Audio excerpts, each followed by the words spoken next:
होगा डीजे मुकेश दीवाना माटोल भुइया बिछा के बोरा रोई माँ के छौरा सब जगह चुमल बा। भुइया बिछा के बोरा रोई माँ के छौरा सब जगह चुमल बा। ढोडी नीचाबा में करेला दर्द की रैमा वाला ठोकल बा। ढोडी नीचाबा में करेला दर्द की रैमा वाला ठोकल बा।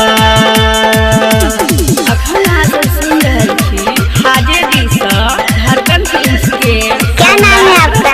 डीजे मुकेश दीवाना डीजे मुकेश दीवाना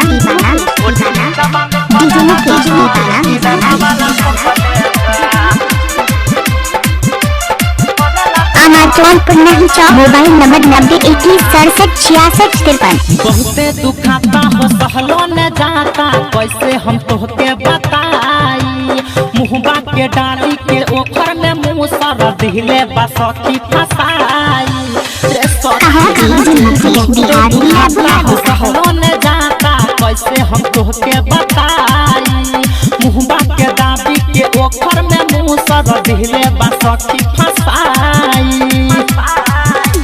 डंगरी उठा के मारे तकिया लगा के सब जगह चुमल बा। डंगरी उठा के मारे तकिया लगा के सब जगह चुमल बा। ढोडी नीचाबा में करेला दर्द की रैमा वाला ठोकल बा।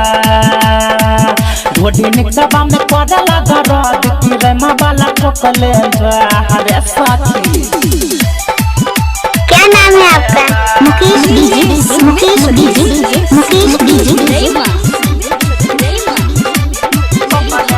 माटोल 16 साल के रहे सखी गदरल जवानी। पाजा में धरले तो छोड़ दिहनी पानी। जोबना के धोके तो कैल मन मानी। रह जाई सखी रे हमरो निशानी। 16 साल के सखी रहे गदरल जवानी। पाजा में धरले तो छोड़ दिहनी पानी।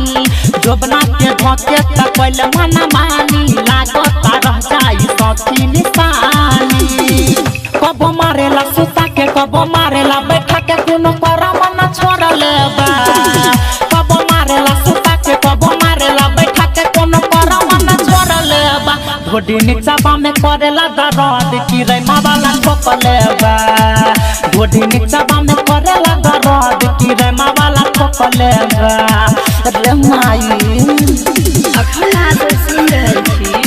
नाम तो आपने सुना ही होगा। कहो डीजे मुकेश जानलेवा का हो।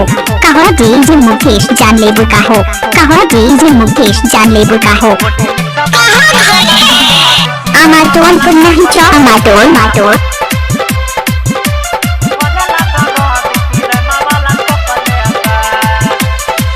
डीजे सुमित सती सकर विचार हो। पीपी के दाना समझाई।